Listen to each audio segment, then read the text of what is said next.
Hello. Today we are going to discuss the principles of microscopy because we're going to start our microscope section where we'll learn all about phase contrast, bright field, gram staining, all that fun stuff. So let's get started. The way we actually see and the way that microscopes work all deal with resolution. And this is the smallest distance between two objects that our eyes can tell apart. Eventually, things get so close together that we can't actually tell them as two separate entities. They just look like one to us, as you can see in this image here. So objects closer than the limit of our resolution can't be resolved, meaning we can't see them individually. And for humans, that's usually somewhere between 100 and 150 micrometers. And bacteria tend to be a lot smaller than that, so we can't see them. Now, most microbes are incredibly small. They tend to fall below the limit of the detection of our eyes, which is why we can't just see them, why we have to use the microscope. And then on top of that, the structures inside bacteria or prokaryotes are too small for even us to see with the light microscopes. We have to use electron microscopes for that. Now, some for eukaryotes are large enough to be seen. You can actually see things like the nucleus and some of the internal structures like chloroplasts and all of that. So in the image here, you can see the paramecium, which is a eukaryote at about 100 micrometers. You can just barely see these with the naked eye. Then you have a red blood cell at 8 micrometers. Bacillus megaterium, one of the largest bacteria, is at 4. And then things like E. coli and staph are 2.5 microns and smaller. So we're dealing with incredibly tiny organisms here. Now, when we look at these bacteria under the microscope, you'll see that prokaryotes tend to have common shapes that they fall into. The ones that we are going to see most commonly in this class are the rods or bacilli or bacillus. Bacillus is singular, bacilli is positive. We will also see cocci or coccus for the singular. So you can see in A and B, these are different bacilli bacteria. In E and F, you're looking at different cocci, in this case streptococci, because they're arranged in a line.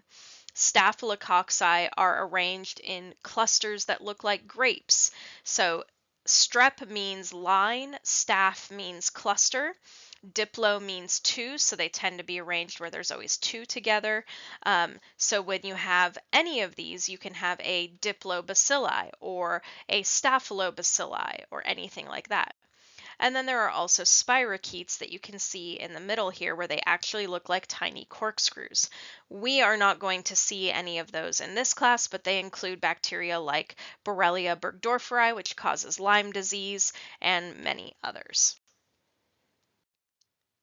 So the type of microscopy that you use varies based on what you want to look at. So if you just want to see the cell and its structure, you probably want to use a light microscope. If you want to actually see structures inside the cell, you're going to start using an electron microscope. So instead of using light to image the structures, you're actually hitting them with electrons and seeing them that way because of the scattering of the electrons. So there's two types of electron microscopes. There are the SEMs, the scanning electron microscopes. These only are able to view the surfaces. And then there's TEMs, or transverse electron microscopy, where the electrons actually go through the material or the cell, and you can actually see the internal structures. Then there is atomic force microscopy. This can map distances using intermolecular forces, and X-ray crystallography. This one you bombard the structure, often a molecule that's been crystallized, with X-rays, and you see an image of how these X-rays are scattered, and then you have to do incredibly complex math to then figure out, okay, what structure is that chemical taking? You probably heard about this with the discovery of DNA. Rosalind Franklin used X-ray crystallography to discover that the DNA was a double helix rather than the triple helix that Linus Pauling believed it to be. Now, within the light microscope itself, we can do bright field microscopy, which is the one that you're probably the most familiar with, where you just shine the light through the bacteria. It kind of looks like this image right here on the top left. Then there is dark field, where the background is dark and we illuminate the structures itself. Then you have phase contrast, which looks like this one here or this one here. These ones, you have light passing through different phases depending on whether it's the background or your object that you're focusing on. We will do phase contrast and we will do bright field in this class. There's also interference microscopy, there's fluorescence microscopy, like this one right here, where you actually have to make the cell express a fluorescent protein, and then you have a microscope that reads the fluorescence or the glowing that's emitted. And then the different types of electron microscopes. This one here is the scanning, the SEM, because we only see the surfaces, and this one is the TEM that goes all the way through. Now, the light microscopes that we work with are all based off of light, and light is part of the electromagnetic spectrum. So this spectrum, light is made up of photons, which are small particles that move in a wave. It gets kind of complicated when we talk about what light really is, but the spectrum is a little bit more understandable. So light can move in very long wavelengths or it can move in very short wavelengths. You see long ones here on the left and shorter ones here on the right. Now, longer wavelengths are things like radio waves or microwaves or infrared waves or heat.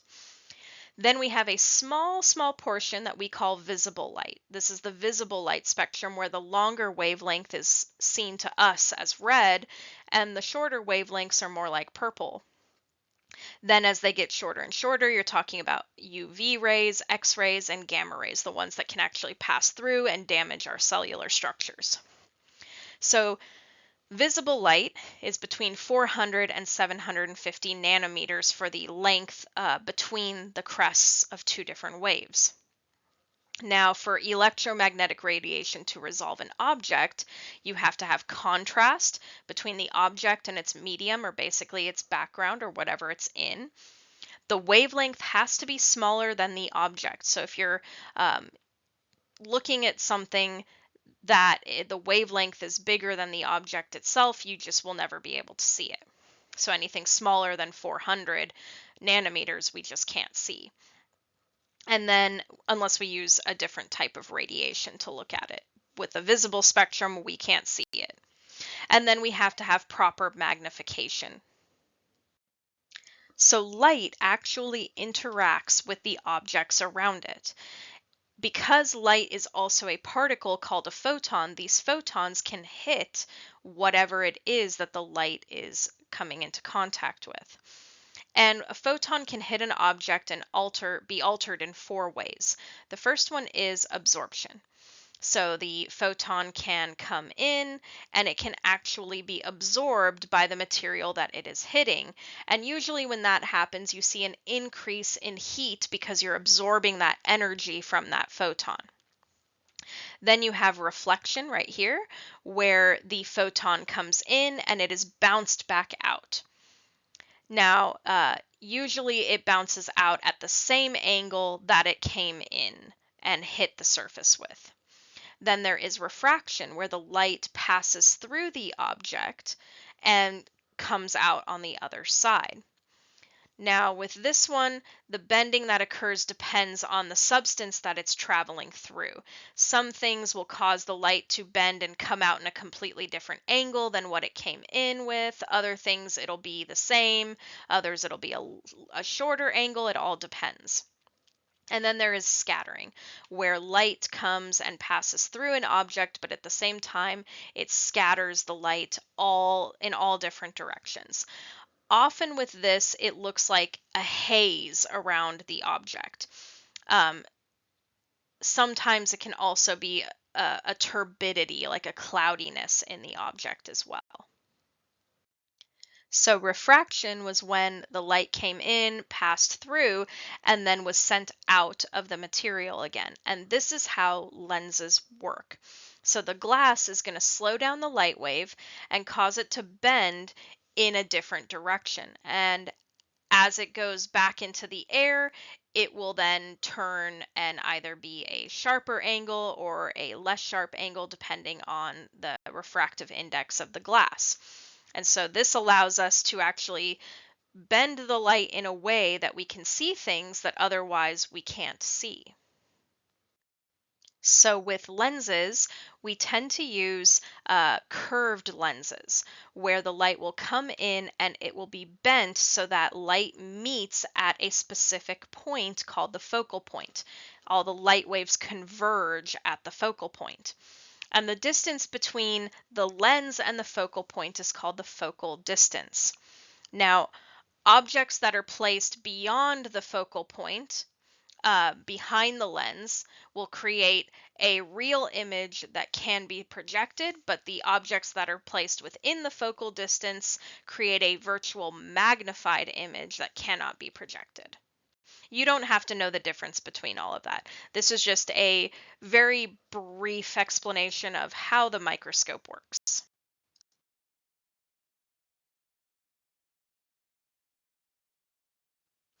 So with the compound microscope, you have two different lenses that are going to create two different focal points. So not only do we have the magnification by one, we have a double magnification occurring. So we can see these smaller things even larger. So with bright field microscopy, the transmitted light is going to be blocked by the dense areas of your sample. Basically, your bacteria is going to block the light from passing. So the bacteria are going to look as dark spots in your vision. And we're going to be able to see the details on the edges of whatever you're looking at. Now, when working with bright field microscopy, there's three things that are going to really affect your ability to see your sample properly. The first one is contrast. So this is when the medium and the object are too similar in appearance that you're not going to be able to tell them apart. So most cells are actually clear, so we actually can't tell the difference between them and the water or the media that they're in. So here's an example of cells that have not been stained. It's hard to see any differences compared to their background. So what we end up doing to create more contrast is we stain the cells. We add something that gives color to the cells so we can see them a little bit better. The second factor that affects how we can see our objects is light. Too much light and it looks really washed out, too little light and it's dark and we can't really tell differences. So play around with the intensity of your light on the microscope. You'll be very surprised what you'll be able to see at different light intensities. Sometimes actually lower intensities help you see more than if you were to jack up the light. And then lens quality. So we are going to learn a lot of steps about how to set up the microscope properly, how to clean the microscope, how to handle all of its lenses, and that's because we want the lenses to stay in good quality. The more you do not follow the instructions, the more likely they are to be scratched, to have debris on them or behind them, and that makes it so you can't see as well. So you can see here that on the left you have a lens that it's not really ideal. It's not a good lens. It has a lot of aberrations in it. So you're seeing it as very hazy. Whereas when we correct those issues, you can see these little squares much more sharply. Now, unfortunately, these are older microscopes, so there are already many lens aberrations. So you may need help, or there may be certain magnifications where you can't really focus, and I'll help you through all of that. So as I mentioned, we often stain our cells, and this creates more contrast between the object and the background. Before we stain, we often have to fix the cells. This often kills them, and it may also distort their shape just a little bit. So we have to keep that in mind, that what you're seeing is a heat-fixed cell rather than a cell that can move and behave as a normal living cell can. Now, there are simple stains, and these will color the cells but not the background. These are things like methylene blue, which you may have used if you ever swabbed your cheek in a lab and then stained it and looked at them under the microscope. One of the ones that we will use is called crystal violet. But then there are differential stains. This is where one type of cell gets stained one color, but the other type of cell will get stained another color. And for bacteria, the main one that we use is the gram stain, and we can see bacteria as either purple or pink or red, depending on what structures they have in their cell envelope. So basically what their cell wall looks like.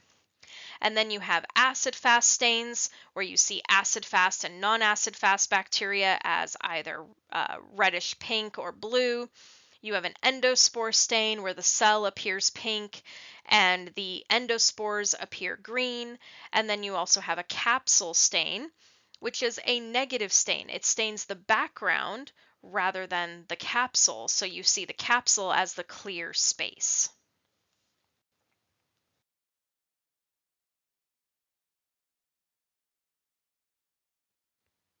And because our light microscopes have two different lenses, we actually have to do a calculation to figure out the total magnification of what we're looking at. So you will have your ocular lens. That's the first one that you actually are looking through. So the ocular, oculo for eye. And then you have the objective lens. This is the one that's close to the sample. It's close to your objective, what you're trying to see. All you have to do is multiply those two lenses' magnification levels together to get the total magnification. So the ocular lens is almost always a 10x. For all of our microscopes, it's a 10x. Then we have three different objective lenses. The lowest one is a 10x magnification. The next one magnifies it by 40 times or 40x. And the highest is 100x or 100 times magnification. So then we would just multiply whatever our objective lens is by 10, the static magnification of our ocular lens. So 10 times 10 gives us about 100 times magnification. 40 times 10 is 400, so we see it 400 times bigger than it normally is. 100 times 10 is 1,000, so we're able to see it 1,000 times bigger than it normally is. So one of the key pieces of information for being able to see your objective, your bacterial sample properly, is the numerical aperture. So the resolution is going to depend on this angle of aperture and the refractive index. The greater the numerical aperture, the greater the resolution, the better you'll be able to see your different points. Now, at very high magnifications, with our highest objective lens, the 100x, what's happening is the light is being scattered at such an extreme angle that it actually never hits your objective lens. So if you just use that lens on its own and attempt to look at your cells, you will not see anything, because the light is passing around your lens rather than hitting your lens, so it'll never meet your eye. So what we do only on the 100x lens is we add immersion oil. This oil has a different refractive index than air. It causes the light to bend at a slightly different angle than the air does. And so it'll actually cause the light that was once going out at a very extreme angle to bend back up, and now it's hitting your lens. And you'll actually be able to see what you want to look at. So in the event that you're using the 100x, you must use immersion oil in order to see your sample properly. However, at lower objectives, the light actually hits just fine and you do not need to use the oil. In fact, the oil will make it harder to see your samples. So We start out on the lower objectives, we look at them at the lower magnifications, and then move and end with our highest magnification. So that's why you have to have everything looking perfect and sharp at the lower ones, move on to the, from the 10x to the 40x, and only when you have it looking good at the 40x can you move to the 100, because only at that point can you add the oil, and we don't want to ever go back once we've added oil. I'll explain all this more when we're in class together. Now, the first type of microscopy that we are going to do in this class is phase contrast. So this is going to cause the light to come in different patterns so that we actually don't need to use dye. The background and the cell itself will appear different to our eyes. So this does not require any type of fixation. So the cells are alive when we're looking at them. So when we actually do this phase contrast microscopy, you're going to see little things moving around under the microscope and see them zooming around in the liquid. It's actually quite fun. So there's no fixation because the light passing through the microscope is going to be sent through in different phases so that our background and our cells look different from each other. And here's what I mean by the phases. So when you have light that is coming in at the same phase, they're both having a crest at the same point and a trough at the same point, that will actually cause an additive effect and you'll have a higher amplitude in your wave. However, if a trough is meeting at the same time as a crest, that's destructive interference, and you actually end up not having a wave anymore at all. They cancel themselves out. So as the light passes through different structures, you're either going to have constructive or destructive interference, and you'll actually see all the structures differently because they'll either have this higher amplitude or no amplitude at all. So the way that it works is that our cell structures cause the light to actually slow down by about a quarter of a wavelength. So we will actually cause them to scatter slightly different, about a quarter of a wavelength different from each other. So that's why your background is going to look different from your cells. Your cells are scattering the light just slightly slower than the background is, so they look different to our eyes. They have this destructive interference that creates more darkness. And now the last thing that we're going to talk about is the microscope itself. You have to know all these different parts on your microscope handout. It has them all labeled for you, and you have to know them for your quiz. So make sure that you're able to answer what any of these are for your upcoming quiz. I'll go over them with you in person, and just be familiar with them beforehand. It'll make microscope day go a lot easier, especially because we have to align the microscope. So if you don't know what a lot of these structures are, 9, 10, 11, 12, 13, you have to know what all of those are, because I'm going to be referencing them when I teach you how to align the microscope so you can see everything as clear as possible. Aside from that, that's all for the microscope discussion, and I will see you all in class.